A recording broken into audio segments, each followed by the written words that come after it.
So hello everyone, आज है हमारा डे 17 और आज हम करने वाले हैं हमारा chapter the colonial era of India को कंटिन्यू।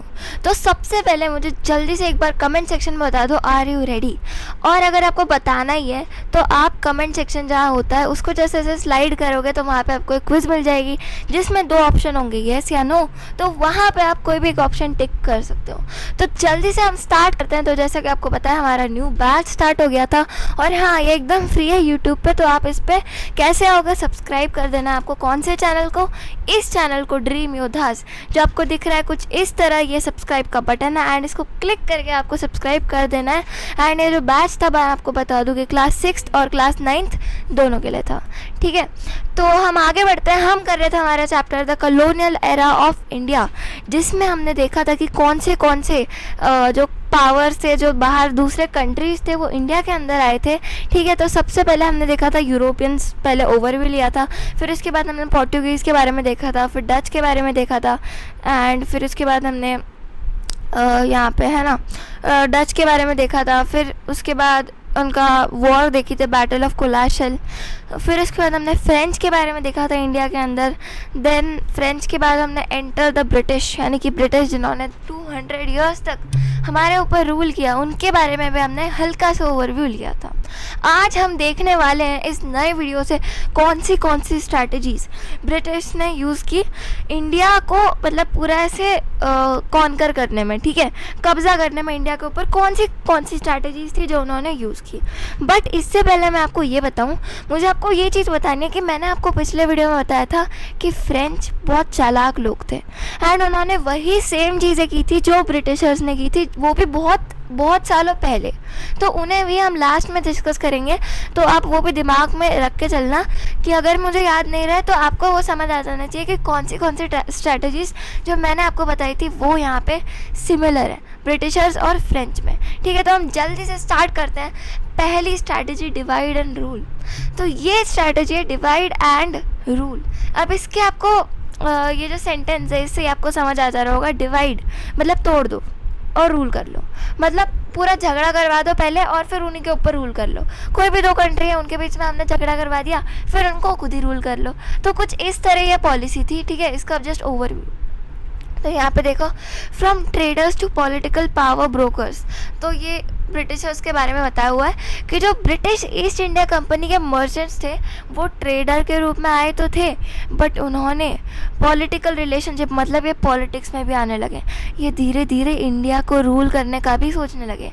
एंड ये क्या करते थे, ये अपनी मिलिट्री दे देते थे इंडियन लोगों को, इंडियन राजाओं को अपनी मिलिट्री का सपोर्ट दे देते थे, ठीक है। एंड फिर इसके बाद ये जो है ये बहुत सारे मतलब झगड़े में हो जाते थे एंड इनकी जो पावर थी, जो राजा की पावर थी वो कम हो जाती थी एंड उसी तरीके से ये लोग जीत जाते थे। तो इसी पॉलिसी को बोला जाता था डिवाइड एंड रूल पॉलिसी, ठीक है। तो ये देखो यहाँ पे play on rivalries to disputes and disputes to benefit. ये देखो ये ऐसे करते थे कि इसने इस राजा को बता दिया, ये ब्रिटिशर ने, कि ये ऐसा बोल रहा था, ये ऐसा बोल रहा था एंड इससे ही झगड़ा हो गया एंड फ़ायदा किसका हुआ? ब्रिटिशर्स का। तो इसी वजह से बहुत सारे इंडिया के जो राजा थे वो अपने एम्पायर्स को मतलब उन्होंने अपने एम्पायर्स को खो दिया, ठीक है। एंड नेक्स्ट आपको दिख रहा है यहाँ पे एक्सप्लॉइटिंग एग्जिस्टिंग सोशल डिविजन्स। उन्होंने जो है रिलीजियस चीज़ों में भी बहुत इंटरफेयर किया कि उन्होंने हिंदूज़ और मुस्लिम्स को पहले तो बांट दिया, बंगाल को उन्होंने अलग कर दिया, ईस्ट बंगाल और वेस्ट बंगाल। अच्छा, मुझे आपसे एक क्वेश्चन पूछना है कि वेस्ट बंगाल तो आज इंडिया में, बट ईस्ट बंगाल कहाँ है? अगर आपको पता है तो अगले 5 सेकेंड में आप इसको कमेंट सेक्शन में लिख सकते हो, नहीं तो मैं आपको बता दूँ कि ये जो ईस्ट बंगाल है ये आज बांग्लादेश है और इसे सबसे पहले, इससे भी पहले इसे ईस्ट पाकिस्तान बोलते थे, बट आज के जो टाइम है इसमें इसे बांग्लादेश बोला जाता है, ठीक है। तो वेस्ट बंगाल में रहते थे हिंदूज़ और ईस्ट बंगाल में रहते थे मुस्लिम्स। ओके तो अब हम यहाँ पे देखते हैं कुछ की पॉइंट्स जो हमने अभी तक सीखे इस पेज में। तो सबसे पहले यहाँ पे प्रेटेंडेंस ऑफ ट्रेडर्स। ये ट्रेडर्स मामूली से छोटे क्यूट से बनकर आए थे कि हम तो कुछ नहीं करने वाले, हम तो बस ट्रेड करने आए। फिर इसके बाद इंसर्शन इनटू कॉन्फ्लिक्ट्स, झगड़ा करवा देते थे। फिर इसके बाद एक्सप्लॉयटेशन ऑफ रीजनल, मतलब रिलीजियस उन्होंने सारे डिस्प्यूट्स करवा दिए, झगड़े करवा दिए। फिर रीजनल वाले जो डिविजन्स थे वो भी इन्होंने करवा दिए। तो इस पॉलिसी, पहली पॉलिसी का नाम था divide and rule policy. I hope आपको अभी समझ आ गया होगा, मतलब तोड़ दो और फिर रूल कर लो, ये इनकी पहली पॉलिसी। अब बीच में एक होती है एक बैटल, जिसे बोलते हैं बैटल ऑफ प्लासी। एंड ये जो सारी चीज़ें हैं ना, ये सीधा सीधा टेक्स्ट बुक से उनके की पॉइंट्स हैं, ये एनसीईआरटी की छुपी हुई लाइन्स है, तो जिसमें से क्वेश्चन आना ही है। तो आपको अगर आप ये बस इमेजेस भी देखकर चले जाओगे तो आपका तो एग्ज़ाम पूरा पास ही हो जाओगे आप एकदम, ठीक है। तो बात करते हैं हम बैटल ऑफ प्लासी की। अब इसकी डेट आपको याद रखनी है जो कि बहुत इंपॉर्टेंट है। 1757 के अंदर हुई थी बैटल ऑफ प्लासी। अब मेरा आपसे क्वेश्चन, अगर आपको आता है तो आप कमेंट सेक्शन में बता सकते हो, नहीं तो आपको एक और क्विज आएगी अभी इस टाइम पे, आपको एक और क्विज आएगी कि कौन सी बैटल 1764 में हुई थी। तो आपको उधर दो ऑप्शंस होंगे, तो आप उन दो ऑप्शंस में चूज़ करके बता सकते हो। तो सबसे पहले मैं आपको वो आप आंसर कर लेना बाद में। तो यहाँ पे बैटल ऑफ प्लासी हुई थी 1757 में। अब देखते हैं कैसे हुई थी, क्या हुई थी, ठीक है। तो यहाँ पे एक इंसान था जिसका नाम था रॉबर्ट क्लाइव, ठीक है। इसने क्या किया, आइडेंटिफाइड डिसग्रंटल्ड एलिमेंट्स मतलब इसने क्या किया, रॉबर्ट क्लाइव ने देखा कि ऐसे कौन से लोग हैं जो कि इस, मतलब उनको क्या था उस टाइम पे, उनको बंगाल इंग्लिश में, बंगाल हिंदी में, तो उस टाइम पे उनको बंगाल के ऊपर कैप्चर करना था, बंगाल के ऊपर कैप्चर करना था। तो फिर उसने देखा रॉबर्ट क्लाइव, जो कि उसका कमांडर था ब्रिटिशर्स की आर्मी का, उसने देखा इस एम्पायर में कौन से ऐसे डिसग्रंटल्ड, मतलब कि ऐसे लोग, ऐसे छोटे छोटे लोग जो कि इस एम्पायर के राजा से परेशान हैं। और फिर उसने हैच करी एक कॉन्स्पिरेसी, मतलब उसने एक प्लान बनाया मिलकर किसी इंसान के साथ कि हम झगड़ा करेंगे, बंगाल के साथ लड़ाई कर लेंगे, ठीक है। एंड व्हेन टेंशंस अरोज, मतलब जब झगड़ा का मौका आ गया, तो अब ये झगड़ा किसके बीच में हुआ था, बंगाल के नवाब सिराजुद्दौला और ईस्ट इंडिया कंपनी के ऑफिशियल रॉबर्ट क्लाइव के बीच में। एंड इसने क्या किया, इसने, मैंने जैसे आपको बताया, इसने डिसग्रंटल्ड एलिमेंट्स, मतलब ऐसे लोग जो कि ना खुश थे बंगाल के नवाब से, उनको आइडेंटिफाई किया। एंड इसको एक ऐसा इंसान मिला जो कि सिराजुद्दौला के बहुत ज़्यादा करीब था, जिसका नाम था मीर ज़फ़र, जो कि था नवाब का मिलिट्री कमांडर। तो इसने इसी के साथ इसको बोला कि अगर, देखो सुनो मीर ज़फ़र, अगर हम बंगाल को जीत जाते हैं तो हम तुम्हें यहाँ का नवाब बना देंगे। और फिर ये जो मीर ज़फ़र था ये लालच में आ गया, और फिर इसने पैसे के एक्सचेंज में इसने जो सिराजुद्दौला है उसको धोखा दे दिया। और सिराजुद्दौला की थी 50,000 लोगों की आर्मी, एंड ब्रिटिशर्स की थी सिर्फ 8,000 लोगों की आर्मी। एंड सिराजुद्दौला जीत ही जाता, ब्रिटिशर भाग जाते इंडिया में से, एंड और ज़्यादा ब्रिटिश का रूल होता ही नहीं इंडिया में। बट मीर ज़फ़र की वजह से ब्रिटिशर्स जीत गए, एंड इसीलिए इसे आज के ज़माने में भी ट्रेटर का नाम दिया जाता है। तो आज एग्ज़ाम में क्वेश्चन आ सकता है कि who is referred as the synonym for traitor in Indian history. तो क्वेश्चन, तो आंसर क्या होगा, मीर ज़फ़र, ठीक है। तो इंश्योरिंग अ ब्रिटिश विक्ट्री, और डिस्पाइट द स्मॉलर नंबर, वो ब्रिटिशर्स जीत गए एंड जो सिराजुद्दौला था वो हार गया। तो ये थी द बैटल ऑफ प्लासी, जो कि हमारे सिर्फ और सिर्फ मीर ज़फ़र की वजह से, जो कि एनसीईआरटी में सीधा सीधा लिखा हुआ है। ओके, तो नेक्स्ट हम बात करते हैं अब टेरिटोरियल एक्सपेंशन, मतलब वही कि राज्य को कैसे हड़पना है, मतलब कैसे सारे कब्जा करना है, वही सब है। तो अब एक और एक पॉलिसी है, डॉक्ट्रिन ऑफ लैप्स। हमने अभी तक कौन सी पॉलिसीज़ देखी, हमने अभी तक एक पॉलिसी देखी है डिवाइड एंड रूल वाली, और हमने अभी तक बैटल ऑफ प्लासी को समझ लिया है, जिसमें इन्होंने यही किया। देखा आपने बैटल ऑफ प्लासी में क्या किया, इन्होंने चुपके से गए, मीर ज़फ़र सिराजुद्दौला के बीच में लड़ाई करवा दी, एंड फिर खुद ही रूल कर लिया। तो कुछ इस तरह के पॉलिसीज़ चलवाते थे, बहुत ज़्यादा खतरनाक, और फिर ये जीत जाते थे, इसलिए ये 200 सालों तक राज कर पाए, वरना नहीं कर पाते बिल्कुल भी रूल, ठीक है। तो नेक्स्ट पॉलिसी है द डॉक्ट्रिन ऑफ लैप्स, जो कि थी 19th सेंचुरी के आसपास। अब इसमें क्या था कोई भी स्टेट है, प्रिंसली स्टेट मतलब क्या होता है, कोई भी किंगडम, ठीक है, जिसके राजा के पास कोई बेटा नहीं है, तो जिसके राजा के पास कोई बेटा नहीं है और मतलब कोई अडॉप्टेड भी नहीं होना चाहिए बेटा, तो फिर वो उसका जो किंगडम है वो उस पर कब्जा कर लेंगे ब्रिटिशर। जिसके पास कोई बेटा नहीं है और जिसका कोई अडॉप्टेड बेटा होगा तो उसको भी कब्जा कर लेंगे ब्रिटिशर। तो यही थी ये पॉलिसी कि any princely state would be annexed if it's ruler died, या तो उसका रूलर मर गया या फिर उसके पास कोई बच्चा नहीं होगा, तो उस टाइम पे ब्रिटिशर जो है उस किंगडम को कब्जा कर लेंगे। तो उसी को बोलते थे डॉक्ट्रिन ऑफ लैप्स वाली पॉलिसी। तो इससे जो हिंदू ट्रेडिशन है वो उसको भी हर्ट हुए, उसके कुछ एलिमेंट्स, ठीक है। तो जैसे कि रानी लक्ष्मीबाई, उनका एक अडॉप्टेड बेटा था तो उनका भी किंगडम छीन लिया गया। अब आप एक बार मुझे कमेंट में बता देना कि रानी लक्ष्मीबाई कौन से किंगडम की रानी थी, तो ये तो सबको भी पता होगा, तो एक बार मुझे कमेंट में जल्दी से बता देना, ठीक है। तो यहाँ पे आपको नीचे एक बार टाइमलाइन दिख रही होगी कि 1757 में हुई थी battle of Plassey and 19th century एकदम दूर जाकर डॉक्ट्रिन ऑफ लैप्स की पॉलिसी आई थी, ठीक है। अब हम देखेंगे इनकी एक और एक पॉलिसी सब्सिडरी अलायंस, जो कि बहुत ही खतरनाक पॉलिसीज़ में से एक है। एक तो डिवाइड एंड रूल, एक है डॉक्ट्रिन ऑफ लैप्स एंड एक है सब्सिडरी अलायंस। अब इसको स्ट्रैटेजेम क्यों लिखा गया, स्ट्रैटेजी का सिंगुलर स्ट्रैटेजेम होता है इसलिए, ठीक है। अब स्टेप बाय स्टेप समझते हैं इनका प्लान क्या था, ठीक है। यहाँ पे मैंने बहुत अच्छे से मतलब जनरेट करवाई है कि स्टेप बाय स्टेप एकदम लिखा हुआ है। देखो सबसे पहले यहाँ पे स्टेप नंबर 1 सब्सिडरी अलायंस नाम की एक पॉलिसी लाओ। स्टेप नंबर 2 एक्शन लो। एक्शन कैसे लेंगे, इंस्टॉल ब्रिटिश रेसिडेंट।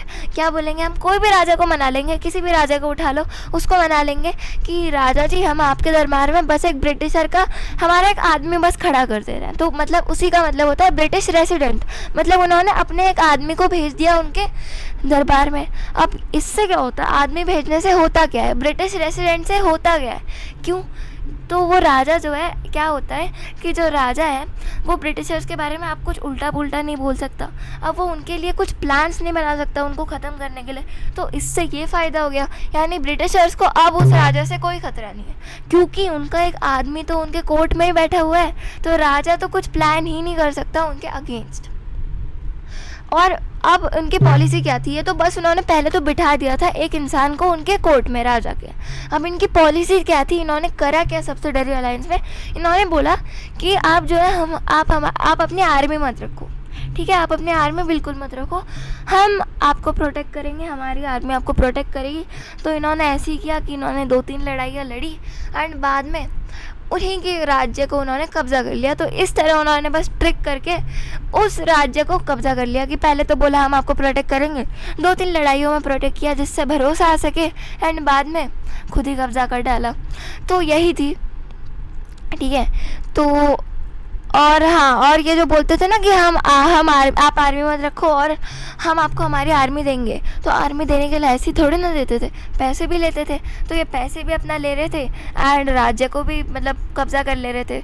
तो ये इनका दिमाग तो बहुत तेज़ था, ये तो मानना ही पड़ेगा, ठीक है।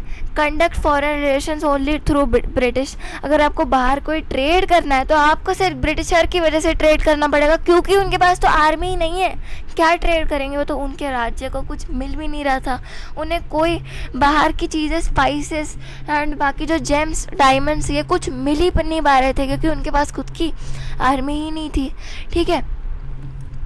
तो आपको ये समझ आना चाहिए, है ना। तो इससे क्या इफ़ेक्ट हुआ कि ब्रिटिश जो इंडिया के एम्पायर को बोला गया an empire on the cheap, ठीक है, इस तरह इसको नाम दे दिया गया। अब हम यहाँ पे कुछ की पॉइंट्स के बारे में बात करते हैं जो कि साइड में लिखे हुए हैं। 1798 में हैदराबाद पहला ऐसा किंगडम बना जो कि सब्सिडरी अलायंस में आके उन्होंने बोला ठीक है हम अपनी आर्मी नहीं रखेंगे, आप हमें प्रोटेक्ट करो। बट बाद में हैदराबाद को कर लिया गया कैप्चर और हैदराबाद के राजा को बोलते थे द निज़ाम ऑफ हैदराबाद। और धीरे धीरे करके अदर स्टेट्स भी आने लगे, ठीक है। और रियल पावर यानी कि जो पावर असली पावर थी वो धीरे धीरे ब्रिटिशर्स के पास आने लगी, क्योंकि उनका एक रेसिडेंट रहता था ये राजा के दरबार में, ओके। एंड इससे जो है कुछ भी हमला करना, ब्रिटिशर को हमला करना तो एकदम इम्पॉसिबल हो गया। एंड कुछ भी अटेम्प्ट मिलिट्री रिस्पॉन्स, मतलब अगर किसी भी राजा ने जो कि सब्सिडरी अलायंस में आया है उसने ट्राई भी कर दिया ब्रिटिशर पे हमला करने का, तो उस राजा के राज्य को छीन लिया जाएगा।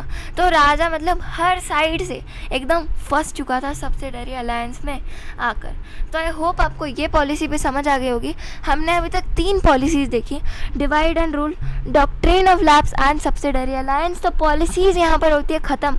अब हम देखेंगे एक छोटू सा टॉपिक, फिर हम एंड करने वाले हैं, from paradise to hell. Paradise का मतलब पता है आपको? मतलब हेवन, जहाँ पे इतना अच्छा, इतना सोना, इतना चांदी, मतलब आप सोच भी नहीं सकते। 25% दुनिया का पैसा इंडिया में था एंड इससे वो हेल बन गया। मतलब जहाँ पे खाने के लिए पैसा नहीं है, खाने के लिए खाना ही नहीं है, एंड जहाँ पे गरीबी भूखमरी होते जा रही है, तो ये ब्रिटिशर ने इंडिया को बना दिया था। इतनी सारी फेमीन मतलब ड्रॉट, जहाँ पे खाना ही नहीं उग रहा है, पेड़ एकदम सूखा पड़ गया है। एंड आपको पता है जब इंडिया में खाना नहीं था उस समय 10 मिलियन मतलब 1 करोड़ लोग मर गए थे ऐसे ही। और ब्रिटिशर्स ने पार्टी रखी थी, वो भी 2 हफ्ते के लिए, जिसमें वो फ्री फूड बांट रहे थे एंड बाहर के अपने मतलब ब्रिटिश इंग्लैंड के दोस्तों को। तो ये ऐसे थे ये लोग, ठीक है। एंड यहाँ पे इन्होंने कैसे इंडिया को हेल्प बना दिया वो हम देखते हैं। सबसे पहले इन्होंने इतना रेवेन्यू कलेक्ट किया, मतलब इन्होंने बहुत पैसा कलेक्ट किया इंडिया से। इनको क्या हुआ, इनको ना रेवेन्यू कलेक्शन राइट्स मिल गए, मतलब पैसा टैक्स लेने के राइट्स मिल गए इनको। तो जिन्हें बोलते थे दीवानी राइट्स बोलते थे, जो कि इनको मिल चुके थे, ठीक है। और इससे ये बहुत ज़्यादा इंडिया के सबसे रिच रीजन्स में भी ये जाके टैक्स कलेक्ट करने लगे। एंड रॉबर्ट क्लाइव, जिससे याद नहीं भूल गए क्या? अरे battle of Plassey, Robert Clive और सिराजुद्दौला। तो ये जो रॉबर्ट क्लाइव था वो बोलता था कि जो बंगाल है ये पैराडाइज ऑफ द अर्थ है, इसका मतलब ये हेवन है ऑफ द अर्थ का। एंड इतना इसने लूटा था बंगाल को, ठीक है। तो ईस्ट इंडिया कंपनी के जो एजेंट्स थे, ये देखो कैसा मुंह दिख रहा है इनका। ईस्ट इंडिया कंपनी के जो एजेंट्स थे उन्होंने सबसे ज़्यादा मैक्सिमम रेवेन्यू, मतलब बहुत पैसा निकाला इंडिया से, ठीक है। एंड यहाँ पे डेवस्टेटिंग कॉन्सिक्वेंसेस फॉर पॉपुलेशन को एकदम गरीब कर डाला, पूरा भूखा रख डाला, ठीक है। एंड कैटास्ट्रॉफिक फेमीन, अब भूखमरी, फेमीन मतलब भूखमरी आ गई 1770 से 1772 के बीच में। क्रॉप फेलियर, क्रॉप एकदम ख़राब हो गए, ठीक है। 2 years ऑफ क्रॉप फेलियर, इसी में 2 साल क्रॉप ख़राब हो गए। अब इसकी वजह से इतनी गरीबी हो गई। एंड ऊपर से ब्रिटिशर ने कोई भी मतलब टैक्स में कमी नहीं की। उन्होंने बोला, लॉर्ड लिटन एक ब्रिटिश के कमांडर थे, उन्होंने बोला कि कुछ भी हो जाए हम बिल्कुल टैक्स में बिल्कुल कम नहीं करेंगे टैक्स को। तो कुछ ऐसे थे ब्रिटिशर। एंड जब 10 मिलियन लोग मर गए थे तब भी इन्होंने कुछ भी कमी नहीं की टैक्स में, और एकदम हाई रेट देना पड़ता था टैक्स का, ठीक है। और 50% फार्मर से ये लोग ले लेते थे। तो जैसे कि कोई फार्मर 100 रुपये दिन के कमा रहा है तो उसमें से 50 रुपये ब्रिटिशर ले जा रहा है, तो उसके बाद बस 50 रुपये ही बचते थे, जिसमें खाना पीना सब कुछ करना पड़ता था, ठीक है। तो यहाँ पे आपको दिख रहा है कि किल्ड नियरली 1/3 ऑफ पॉपुलेशन, मतलब वहाँ पे 30 मिलियन मतलब 3 करोड़ लोग उस समय रहते थे इंडिया में, जिसमें से 1 करोड़ मर गए थे सिर्फ खाने की वजह से। जिस देश में पहले 25% पैसा दुनिया का था, उसमें बाद में बस 1 करोड़ लोग खाने की वजह से मर गए थे, ठीक है। तो टैक्स बहुत ज़्यादा इंक्रीज़ कर देते थे। एंड लोग बोलते थे एट्रॉसिटी, क्रूएल्टी, इतना दिस इज़ इनह्यूमेन, है ना, ये बहुत ही इनह्यूमेन है, मतलब ये क्या है क्रूएल्टी, तो बहुत ज़्यादा ये लोग बोलते थे। तो आई होप आपको अभी तक ये सब समझ आ गया होगा, आपने देख लिया होगा कि कैसे ब्रिटिशर ने इंडिया को फ्रॉम पैराडाइज से हेल बना डाला। तो अगले वीडियो में हम इसका कंटिन्यू करेंगे, अगला पार्ट। अगर आपको आज का पार्ट पसंद आया तो आप एक कमेंट में लिख देना कि और आपको कौन सा अगला नेक्स्ट टॉपिक चाहिए। तो आज के वीडियो में इतना ही, मिलते हैं नेक्स्ट वीडियो में, तब तक के लिए बाय।